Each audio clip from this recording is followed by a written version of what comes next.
Hey guys, welcome back. और आज के वीडियो में हम बात करेंगे लेक्चरेट की। लेक्चरेट उन कुछ टास्क में से एक है जो कैंडिडेट को इंडिविजुअली करने होते हैं जीटीओ में। तो चलिए आज उसके प्रोसीजर और उससे जुड़ी कुछ टिप्स की बात कर लेते हैं। तो सबसे पहले जान लेते हैं लेक्चरेट का प्रोसीजर क्या होता है। तो जी शुरू करते हैं लेक्चरेट का प्रोसीजर। लेक्चरेट के प्रोसीजर में सबसे पहले जीटीओ सर कुछ कार्ड्स के टॉपिक्स को लेके आपके सामने आएंगे और एक फेयर चांस सबको मिले इसके लिए उन कार्ड्स को आपके सामने शफल करेंगे। उसके बाद वो ग्रुप का जो सबसे पहला चेस नंबर होगा, जैसे मान लीजिए ग्रुप बनाए 1 से 13 तक, तो वो चेस नंबर 1 को बुलाएंगे, उसको बोलेंगे कि आप साइड में जाइए, 3 मिनट में अपना टॉपिक चूज़ कीजिए और उसे प्रिपेयर कीजिए। उसके 3 मिनट पूरा होते ही वो एक बेल को रिंग करेंगे। बेल को रिंग करते ही उस कैंडिडेट को एक प्लेस पे आना पड़ेगा जहाँ पे वो खड़े होके 3 मिनट का लेक्चरेट देगा कैंडिडेट्स को। इस टाइम में जब वो कैंडिडेट 3 मिनट के लिए प्रिपेयर कर रहा होगा, वो बाकी बचे हुए कैंडिडेट्स का एक छोटा सा इंटरव्यू ले रहे होंगे जिसमें कैंडिडेट को अपने बारे में थोड़ा थोड़ा ग्रुप को बताना होता है। जब वो कैंडिडेट वापस आ जाएगा तो जो टेस्ट नंबर 2 है वो उठ के चला जाएगा कार्ड लेके और 3 मिनट के लिए प्रोसेस को रिपीट करेगा। वो प्रोसेस क्या है? उस प्रोसेस में उसको टॉपिक को चूज़ करना है और उस टॉपिक को 3 मिनट के लिए प्रिपेयर करना है। उसे कौन सा टॉपिक चूज़ करना है और उसे कैसे प्रिपेयर करना है, इस बात की उसे पूरी फ्रीडम दी जाती है। ये प्रोसेस चलता रहेगा जब तक चेस नंबर 13 कंप्लीट नहीं कर जाता। इस प्रोसीजर में एक चीज़ जो ध्यान देने लायक है वो ये है कि आप सारे टाइम यानी 3 के 3 मिनट आप सिर्फ अपने ग्रुप को एड्रेस कर रहे होंगे, ना कि जीटीओ को। आपको सिर्फ अपने ग्रुप के साथ इंटरेक्ट करना है। आप इस टॉपिक को कैसे बोलेंगे, क्या इस टॉपिक में बोलेंगे, क्या फैक्ट्स देना चाहते हैं, क्या फिगर्स देना चाहते हैं, ये सब कुछ आप पे ही डिपेंड करता है। इन केस आपको ऐसा लगता है कि मैंने कोई टॉपिक चूज़ किया है और मुझे उसके बारे में नहीं आता है, तो आप कार्ड में से किसी दूसरे टॉपिक को चूज़ कर सकते हैं। बहुत बार मैंने देखा है कैंडिडेट्स ये बोलते हैं कि 4 टॉपिक हैं और उसमें जो टॉपिक नंबर 1 होता है वो हाई लेवल होता है, 2 होता है वो थोड़ा कम होता है, 3 होता है थोड़ा ये होता है, और ये 4 जो होता है सबसे लो लेवल टॉपिक होता है।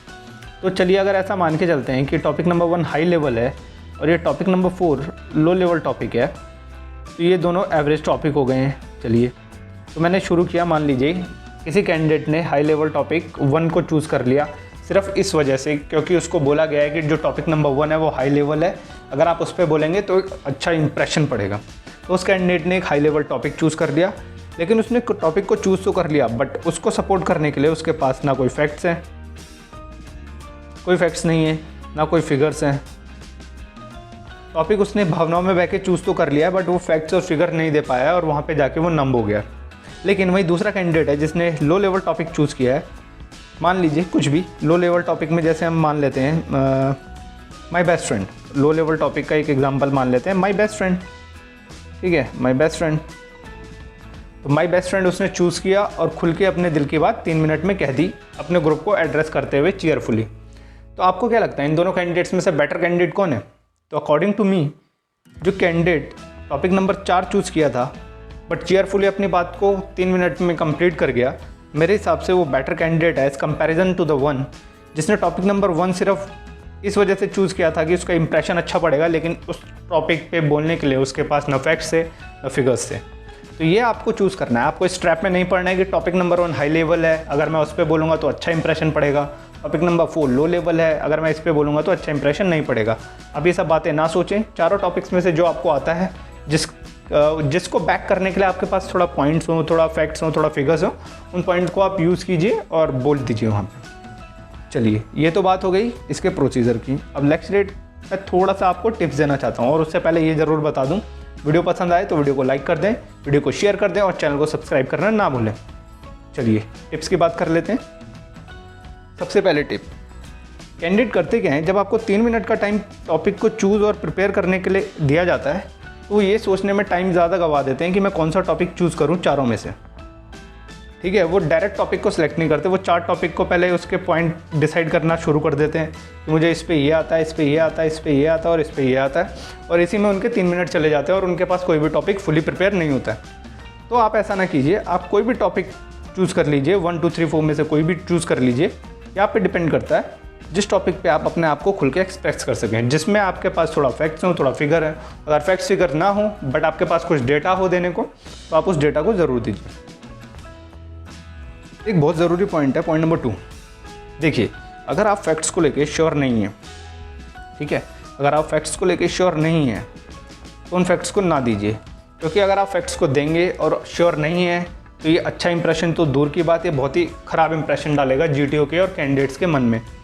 कैंडिडेट्स को भी ऐसा रहेगा, मान लीजिए आपने कोई टॉपिक बोला, इंडो चाइना बोल दिया है, इंडो चाइना बोल दिया, उसमें आप कुछ फैक्ट्स या फिगर्स देने की कोशिश कर रहे हैं, जैसे आप डोकलाम का कुछ एरिया बता रहे हैं या कुछ भी बता रहे हैं, और कोई सामने एक कैंडिडेट है जिसको एक्चुअली पता है कि उसका एरिया क्या है, तो वो जब वो आपने कुछ गलत बोला, वो सामने वाले बंदे के थोड़ा एक्सप्रेशन चेंज हो जाएंगे, और जैसे उसके एक्सप्रेशन, क्योंकि आप उसको एड्रेस कर रहे हैं, ग्रुप को एड्रेस कर रहे हैं, आप जैसे ही उसको देखेंगे आपका कॉन्फिडेंस थोड़ा लो हो जाएगा। तो इसीलिए अगर फैक्ट्स नहीं आते हैं, डोंट वरी, फैक्ट्स को ना बोलिए, फैक्ट नॉर्मल डेटा आता है बोल दीजिए, जो मन में आ रहा है उसको एक्सप्रेस कीजिए।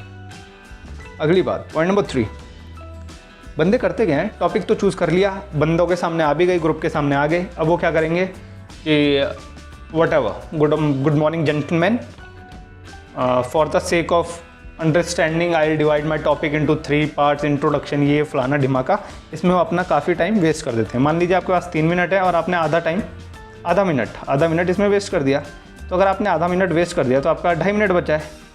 आप तो पहले टाइम वेस्ट कर चुके हैं, ये 3 मिनट सिर्फ आपको बोलने के लिए दिए गए हैं। तो आपको करना क्या है, स्ट्रेट टू द पॉइंट आना है। किसी को ये बोलने की ज़रूरत नहीं है कि मैं अपने टॉपिक को इंट्रो, बॉडी और कंक्लूजन में डिवाइड करूँगा। सीधा आइए, जो आपको आता है वो बोल दीजिए, ग्रुप को एड्रेस कीजिए, जीटीओ सर की तरफ बिल्कुल मत देखिए, ना ये देखिए कि वो क्या लिख रहे हैं, आपके तरफ कैसे एक्सप्रेशन दे रहे हैं, आप सिर्फ ग्रुप को बोलिए जो आपको बोलना है।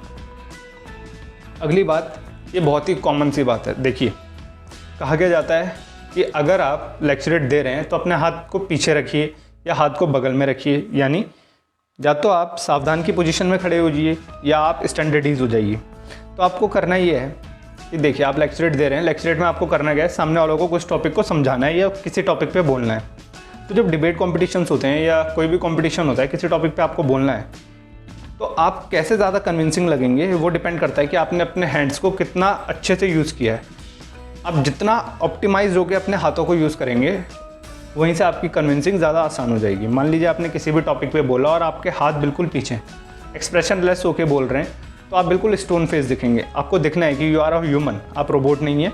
आपको थोड़ा अपने हाथों को यूज़ करना है। हाँ, एक चीज़ ज़रूर बोल दूँ कि आप हाथों को यूज़ कीजिए, लेकिन टांगों को कभी यूज़ ना कीजिए, यानी लेग्स को कभी यूज़ ना कीजिए। यानी आपकी टांगों में शिवरिंग नहीं होनी चाहिए, आपकी टांगें काँप ना रही हो, क्योंकि अगर ये ऐसा होगा, शिवरिंग नहीं होनी चाहिए, आपकी टांगें ना काँप रही हो, या आप अपनी टांगों को क्रॉस में होकर खड़े ना हो, या बॉडी को टिल्ट करके खड़े ना हो, बिल्कुल भी खड़े ना हो।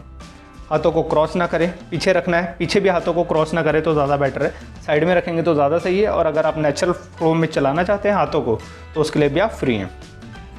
अगला जो पॉइंट है वो है धीरे धीरे बोले। कई बंदे क्या होते हैं, उनके पास कंटेंट बहुत ज़्यादा हो जाता है, अब वो सोचते हैं कि मैं 3 मिनट में इसको कैसे कंप्लीट करूँगा, तो वो क्या करते हैं, एक सांस में सारे टॉपिक को बोल जाते हैं। किसी की समझ में कुछ नहीं पड़ता है और उसको खुद भी ऐसा लगता है कि मैंने बोल तो दिया है, बट पता नहीं मेरा क्या इंप्रेशन सामने वाले के पास जाएगा।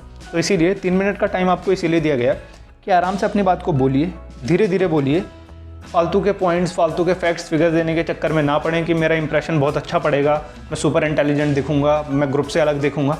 ऐसे में आप ग्रुप से अलग नहीं दिखेंगे। लेक्चरेट जो है वो सिर्फ नॉलेज बेस्ड नहीं है, वो आपका पर्सोना दिखाता है कि आप अगर किसी ग्रुप को एड्रेस करेंगे तो कैसे एड्रेस करेंगे। आप रोबोट बन के एड्रेस करेंगे कि एज ए ह्यूमन एड्रेस करेंगे। अगर आपके पास फैक्ट्स फिगर्स नहीं है तो क्या आप किसी टॉपिक पे इमीडिएटली प्रिपेयर करके बोल सकते हैं? अगर बोल सकते हैं तो कैसा बोलेंगे, और नहीं बोल सकते हैं तो क्यों नहीं बोल पाते हैं। अगला पॉइंट, ये point, do not keep the time limit in the back of your mind.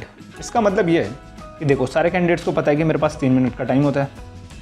मैंने एक टॉपिक प्रिपेयर किया, मैंने उस टॉपिक को प्रिपेयर किया, लेकिन हुआ क्या कि मैं उस टॉपिक पे 2 मिनट के लिए बोल पाया। अब मेरे दिमाग में क्या चल रहा है कि मेरे पास 1 मिनट और है, यार मेरा तो कंटेंट ख़त्म हो गया, मेरे पास 1 मिनट और है, मैं क्या करूं?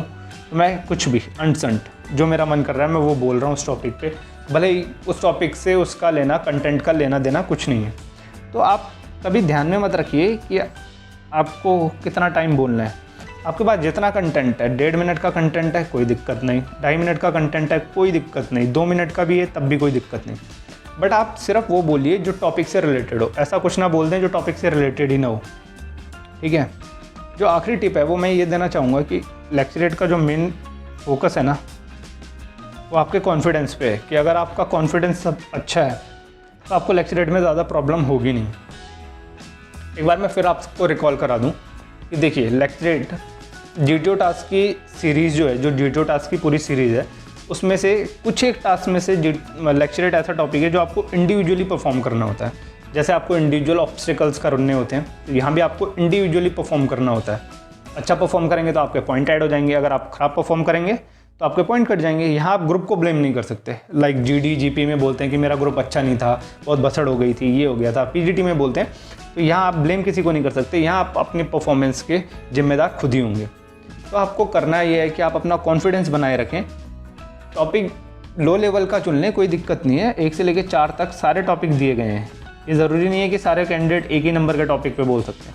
आपको 4 नंबर का टॉपिक आता है तो उस पर बोलिए। बहुत सारे कैंडिडेट्स ऐसे होते हैं कि हॉबी पे इतना अच्छा बोल जाते हैं, उनके पास बहुत ज़्यादा कंटेंट होता है, एनेक्डोट्स को यूज़ करते हैं, स्टोरीज़ को यूज़ करते हैं, उससे कंटेंट इंटरेस्टिंग बनता है।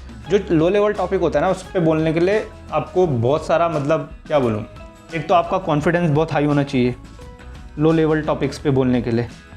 क्योंकि पहली बात, हवा यही घूमती है कि जो टॉपिक नंबर 1 चूज़ करता है वो बहुत इंटेलिजेंट होता है, और जो टॉपिक नंबर 4 यूज़ करता है बहुत बेवकूफ़ होता है या स्टूपिड गाय होता है। उसको मतलब लो लेवल का बंदा होता है, उसका IQ लो होता है, ठीक है। एक तो हवा ये होती है, पहले तो आपको इसको काटना पड़ता है कि जी नहीं, मैं तो टॉपिक नंबर 4 पे बोलूँगा, मैं इसमें कंफर्टेबल हूँ। उसके बाद टॉपिक नंबर 1 तो क्या है, पूरा फैक्चुअल फिगर्स पे बोल सकते हैं, लेकिन टॉपिक नंबर 4 में कोई फैक्ट नहीं है, कोई फिगर्स नहीं है। माई बेस्ट फ्रेंड, क्या फैक्ट्स देंगे आप, या माई हॉबी, उसमें क्या फैक्ट्स, क्या फिगर्स दे सकते हैं आप। तो आपको ये नहीं करना है। आपको कोई भी टॉपिक चुन लें, low level, average, high, 4 topic इसीलिए दिए गए हैं कि आप उन चारों में से किसी को भी सिलेक्ट कर सकते हैं। तो आप इन सारे टॉपिक्स में से किसी को भी चुनिए, अपना टाइम वेस्ट ना कीजिए, जल्दी से अपने थॉट प्रोसेस को चालू कीजिए। हाँ, एक कुछ चीज़ और, कभी भी ये कोशिश ना करें कि सेंटेंस को हिंदी से इंग्लिश बनाने की कोशिश करें, कि दिमाग में सेंटेंस को हिंदी में सोचा है, वहाँ जाकर इंग्लिश बनाएं। सीधा सेंटेंस को इंग्लिश में ही बनाएं, इंग्लिश में ही बोलें, वो आपके लिए सरल रहेगा। कहीं पर अटक जाएँ तो हिंदी के शब्दों का यूज़ करें, नहीं तो आप इंग्लिश में पूरा फ्लो बोल सकते हैं। अपने हाथों को भी यूज़ कर सकते हैं। ऐसा कुछ नहीं है कि आपको अपने हाथ पीछे बांध के रखने, क्योंकि अगर आप हाथ पीछे बांध के रखेंगे तो वो भी आपके हाथों के पीछे की मूवमेंट दिख जाएगी कि आप पीछे हाथ कैसे चला रहे हैं। तो आपको ये भी नहीं करना है। बस कोशिश ये कीजिए कि आपकी टांगें बिल्कुल ना चल रही हो। टांगें आप जैसे खड़े हैं बिल्कुल वैसे ही खड़े रहें। बॉडी कभी राइट को टिल्ट, कभी लेफ्ट को टिल्ट, कभी कहीं आगे टिल्ट, कभी पीछे टिल्ट, ये नहीं होना चाहिए। हैंड कभी भी क्रॉस की पोजीशन में बिल्कुल नहीं होने चाहिए। आप 3 के 3 मिनट अपने ग्रुप को एड्रेस कर रहे हो, ना GTO सर की तरफ देख रहे हैं। अगर आपको वीडियो पसंद आई है तो वीडियो को लाइक ज़रूर करें, वीडियो को शेयर ज़रूर करें, और मेरे साथ चैनल पे बने रहने के लिए चैनल को सब्सक्राइब करना बिल्कुल ना भूलें। Thanks for watching.